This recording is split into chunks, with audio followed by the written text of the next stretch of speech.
നമസ്കാരം.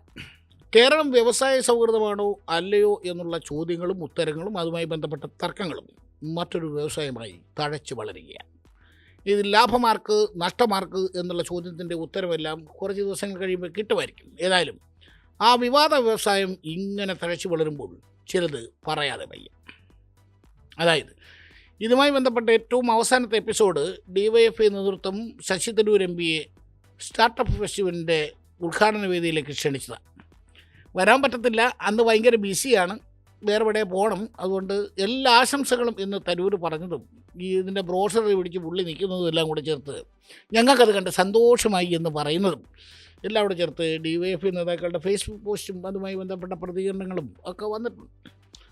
കേരളത്തിൽ ഓണി നിറന്ന് പൂട്ടിച്ച വ്യവസായങ്ങളോടും അതിൻ്റെ ഉടമസ്ഥരോടും ക്ഷമ പറഞ്ഞിട്ട് മതി തരൂരിനെ പോയി വിളിക്കുന്നത് എന്നൊക്കെയാണ് രാഹുൽ മാങ്കൂട്ടം അടക്കമുള്ള യൂത്ത് കോൺഗ്രസ് നേതാക്കൾ ഇതിനോട് DYFIയുടെ ഈ ശ്രമത്തോട് പ്രതികരിച്ചത്.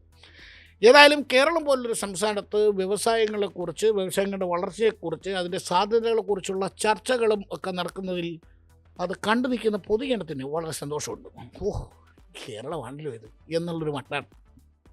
ഇതിൻ്റെയൊക്കെ തുടക്കം എവിടെ നിന്നാണ്? കഴിഞ്ഞ കുറച്ച് നാളായി കേരളം വ്യവസായ സൗഹൃദമാണോ അല്ലയോ എന്നുള്ള തർക്കവും ചർച്ചയൊക്കെ തുടങ്ങിയിട്ട്. അത് പറയാൻ കാരണം പുതിയ വ്യവസായ നയം വന്നതിന് ശേഷം, അല്ലെങ്കിൽ ഒരു പുതിയ വ്യവസായം തുടങ്ങാനുള്ള വ്യവസ്ഥകളിലൊക്കെ ഇളവ് വന്നതിന് ശേഷം ഏതാണ്ട് 2.5 ലക്ഷത്തിലധികം പുതിയ സംരംഭങ്ങൾ കേരളത്തിൽ തുടങ്ങിയെന്ന് കണക്കുകൾ നിരത്തി വ്യവസായ മന്ത്രിയും സർക്കാരും നിരന്തരം പറയുന്നുണ്ട്. ഇതിനെ പ്രതിപക്ഷം പ്രതിരോധിക്കുന്നത് കഴിഞ്ഞ 10-20 വർഷമായിട്ട് കേരളത്തിൽ നടക്കുന്ന പല വീട്ടുകടകളെയും പുതിയ സംരംഭത്തിൽ ഉൾപ്പെടുത്തി എന്ന മറുവാദം കൊണ്ടാണ്. കേന്ദ്രം നിയമത്തിൽ വരുത്തിയ ചില മാറ്റങ്ങൾ കൊണ്ട് ഇപ്പോൾ എന്ത് തുടങ്ങിയാലും അത് വ്യവസായം എന്നുള്ള മട്ടിൽ, അല്ലെങ്കിൽ കഴിഞ്ഞ കുറേ നാളുകളായി കേരളത്തിൽ നിലനിൽക്കുന്ന പലതും പുതിയ വ്യവസായം എന്ന മട്ടിൽ അവതരിപ്പിക്കുന്നു എന്ന് പ്രതിപക്ഷവും നിരന്തരം പറയുന്നു. ഈ തർക്കം ഇങ്ങനെ നിൽക്കുമ്പോഴാണ് നമ്മുടെ വിശ്വപൗരൻ ശശി തരൂർ MP ഒരു ലേഖനം, ദേശീയ ദിനപത്രത്തിനാണ് അദ്ദേഹം ഈ ലേഖനം എഴുതുന്നത്. ആ ലേഖനത്തിൽ സ്റ്റാർട്ടപ്പുകളുടെ കാര്യത്തിലൊക്കെ കേരളം വലിയ പുരോഗതിയാണ് കൈവച്ചിരിക്കുന്നത്, അത് വളരെ സ്വാഗതാർഹമാണ് എന്നൊന്ന് പറഞ്ഞുപോയി. ഒരേ പൂരം അല്ല തന്നെ തരൂരിനെ നോട്ടപ്പുള്ളിയാക്കി വെച്ചിരിക്കുന്ന കേരളത്തിലെ കോൺഗ്രസ് നേതൃത്വം ഒന്നടങ്കം തരൂരിനെതിരെ രംഗത്തിറങ്ങി. എവിടെ നിന്ന് കിട്ടി തരൂരിന് ഈ കണക്കെന്നാണ് പ്രതിപക്ഷ നേതാവ് ചോദിക്കുന്നത്. വ്യവസായ സൗഹൃദമാണോ അല്ലയോ എന്നുള്ള ആ ചർച്ചയ്ക്ക് ആക്കം കൂട്ടി. എനിക്ക് വലിയ ഇതുമായി ബന്ധപ്പെട്ട് വലിയ സംഭവമൊന്നുമല്ല, ഞാൻ വെറും പാവം എന്ന മട്ടിൽ മുരളീധരനും തരൂരിനെ കളിയാക്കി.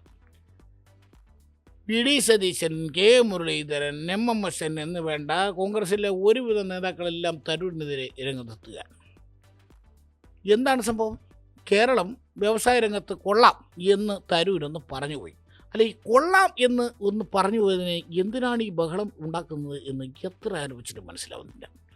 ഏതായാലും കിട്ടിയ അവസരം ശരിക്കും മുതലാക്കിയത് ഭരണപക്ഷമാണ്. അവർ ചാടിവളി ഇറങ്ങി കണക്കുകൾ തരൂരിനെ പിന്തുണച്ചുകൊണ്ട് ആ കണക്കുകൾ ഓരോന്നായി അവതരിപ്പിച്ചു തുടങ്ങി. ചോദ്യമായി, ഉത്തരമായി, തർക്കമായി, മറുപടിയായി ആകെ ബഹളം നടക്കുക. ഇതിനിടയ്ക്ക് ഈ തർക്കം അല്ലെങ്കിൽ തരൂരിനെതിരെയുള്ള ഈ പ്രതിഷേധം ഒരു വ്യവസായമാക്കാൻ കോൺഗ്രസിലെ ചിലരെങ്കിലും ശ്രമിച്ചു എന്ന് വേണം മനസ്സിലാക്കാൻ. അല്ലെ പിന്നെ യൂത്ത് കോൺഗ്രസ്സുകാർ ശശി തരൂരിൻ്റെ വീട്ടിലേക്ക് മാർച്ചൊക്കെ നടത്തുമോ, അല്ലെങ്കിൽ മാർച്ച് അങ്ങനെ പ്രഖ്യാപിക്കുമോ? ഏതായാലും അവർ അതിൽ നിന്ന് പിന്മാറേണ്ടി വന്നു എന്നുള്ളത് മറ്റൊരു കാര്യം ശരിക്കും മനസ്സിലായത് കോൺഗ്രസ് ഹൈക്കമാൻഡിനാണ്. അല്ലേ തന്നെ പിണങ്ങി നിൽക്കുന്ന ശശി തരൂരിനെ കൂടുതൽ പ്രകോപിപ്പിക്കരുത് സംസ്ഥാന നേതൃത്വത്തിന് ഹൈക്കമാൻഡ് നിർദ്ദേശം കൊടുത്തു. വെറുതെ എന്തിനാണ് പുള്ളിയും കൂടെ പിണക്കുന്നത് എന്നായി ചോദ്യം.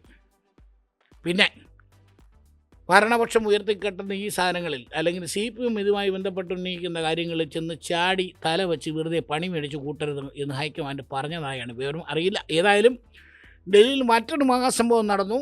ഏതാണ്ട് വർഷങ്ങളുടെ പിണക്കത്തിന് ശേഷം ശശി തരൂരും രാഹുൽ ഗാന്ധിയും നേരിട്ട് കണ്ടു.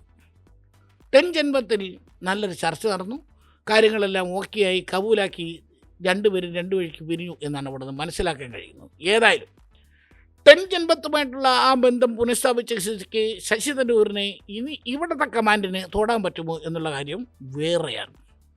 കേരള നേതൃത്വം എന്തു പറയും, അല്ലെങ്കിൽ എന്തെങ്കിലും പറഞ്ഞാൽ തന്നെ ശശി തരൂർ ഈ നേതൃത്വത്തെ മൈൻഡ് ചെയ്യുമോ എന്നുള്ള കാര്യം വേറെ. ഏതായാലും കാര്യങ്ങൾ വളരെ രസകരമായി പുരോഗമിക്കുന്നുണ്ട്. ഒരു കാര്യം മാത്രമാണ് ഇതുമായി ബന്ധപ്പെട്ട് പറയാനുള്ളത്. വ്യവസായത്തെക്കുറിച്ച് കേരളത്തിലൊരു ചർച്ച നടക്കുന്നത് വളരെ നല്ല കാര്യമാണ്. പ്രത്യേകിച്ച് ഇവിടെ വ്യവസായങ്ങളൊന്നും വരാറില്ല, അല്ലെങ്കിൽ ഇവിടെ വ്യവസായങ്ങളൊന്നും വരാൻ പോകുന്നില്ല, കേരളത്തിന് അത് പറ്റിയ അന്തരീക്ഷമല്ല എന്നുള്ള പ്രചാരണം നടക്കുന്നതിനിടെ കണക്കുകൾ നിർത്തിയാണെങ്കിലും ഉള്ളതാണെങ്കിലും ഇല്ലാത്തതാണെങ്കിലും ഇത്തരം ഒരു ചർച്ച നടക്കുന്നത് വളരെ നല്ലതാണ്.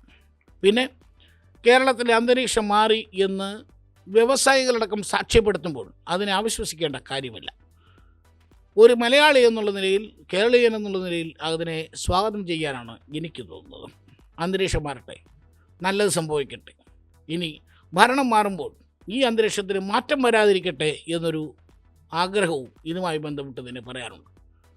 എത്രയോ മുദ്രാവാക്യങ്ങൾ വിളിച്ച്, എത്രയോ പണിമുടക്കുകൾ നടത്തി, എത്രയോ വ്യവസായങ്ങൾ പൂട്ടിപ്പോയ നമ്മുടെ സംസ്ഥാനത്ത് അന്തരീക്ഷമാകെ മാറി പുതിയ വ്യവസായങ്ങൾ വരുന്നു. കണ്ണടച്ചു തുറക്കും മുമ്പ് പുതിയ വ്യവസായങ്ങൾക്ക് അനുമതി ലഭിക്കുന്നു. പുതിയ സ്റ്റാർട്ടപ്പുകൾ വരുന്നു. അവ നല്ല രീതിയിൽ മുന്നോട്ട് പോകുന്നു എന്നൊക്കെ കേൾക്കുമ്പോൾ ഒരു മലയാളി എന്നുള്ള നിലയിൽ സന്തോഷിക്കാൻ തന്നെയാണ് തോന്നുന്നത്. പിന്നെ ബ്രൂവറി ആയാലും പാഷാണമുണ്ടാക്കുന്ന ഫാക്ടറി ആയാലും 10 പേർക്ക് തൊഴിൽ കിട്ടുമെങ്കിൽ, അതുവഴി വരുമാനമുണ്ടാകുമെങ്കിൽ, നമ്മുടെ സംസ്ഥാനം അങ്ങനെ മുന്നോട്ട് പോകുന്നെങ്കിൽ പാഷാണത്തിലെ കൃമികളാകാതെ അതിനെയെല്ലാം കൈയടിച്ച് പ്രോത്സാഹിപ്പിക്കണം എന്ന് മാത്രം പറഞ്ഞുകൊണ്ട് തൽക്കാലം നിർത്തുകയാണ്.